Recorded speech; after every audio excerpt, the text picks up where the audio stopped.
दिल्ली सरकार ने भ्रष्टाचार के खिलाफ अपनी जीरो टॉलरेंस नीति को सख्ती से लागू करते हुए राजस्व विभाग के 2 अधिकारियों पर कड़ी कार्रवाई की है।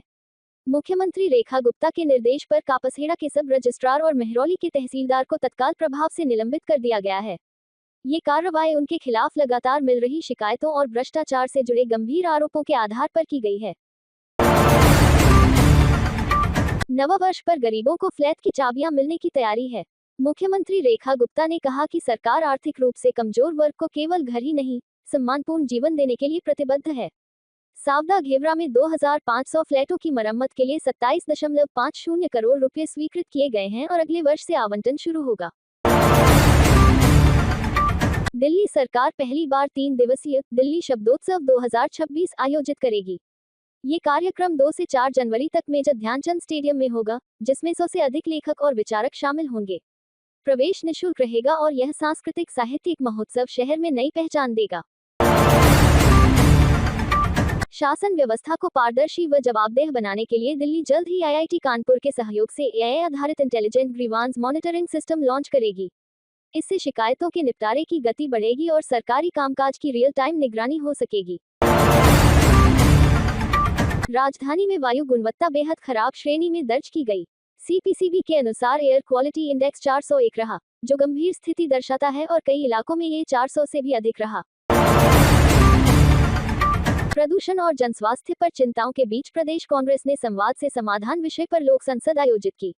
इसमें विशेषज्ञों, छात्रों, आरडब्ल्यूए प्रतिनिधियों व सामाजिक समूहों ने हिस्सा लिया और मुफ्त सार्वजनिक परिवहन जैसे समाधान सुझाए।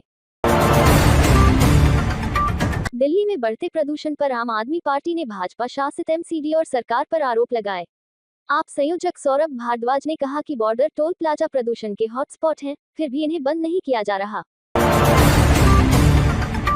इस सप्ताह दिल्ली के मौसम में बड़ा बदलाव देखने को मिलेगा। मौसम विभाग ने ऑरेंज अलर्ट जारी किया है और कई इलाकों में घना कोहरा रहने की संभावना है। 30 दिसंबर से नया पश्चिमी विक्षोभ सक्रिय होने की चेतावनी भी दी गई है। उन्नाव दुष्कर्म मामले में पूर्व विधायक कुलदीप सिंह सेंगर को जमानत देने वाले आदेश पर सुप्रीम कोर्ट की रोक का आपने स्वागत किया। आपने इसे न्याय व्यवस्था में जनता के विश्वास की जीत बताया और कहा कि इससे गलत प्रयासों को झटका मिला है। देहरादून में नस्लभेद के चलते त्रिपुरा के एमबीए छात्र की हत्या पर आपने तीखी प्रतिक्रिया दी। अरविंद केजरीवाल ने कहा कि यह केवल एक व्यक्ति की हत्या नहीं बल्कि व्यवस्था पर कलंक है और राष्ट्रीय स्तर पर कड़े कानून की मांग की। दिल्ली में शिक्षकों को आवारा कुत्तों की गिनती में लगाने के आदेश पर आपने आपत्ति जताई। विधायक संजीव झा ने इसे शिक्षा तंत्र और शिक्षकों का अपमान बताया और आदेश वापस लेने की मांग की।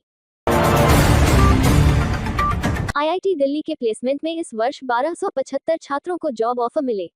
ये पिछले वर्ष की तुलना में 33% अधिक है और 35 अंतर्राष्ट्रीय कंपनियों ने भी अवसर प्रदान किए।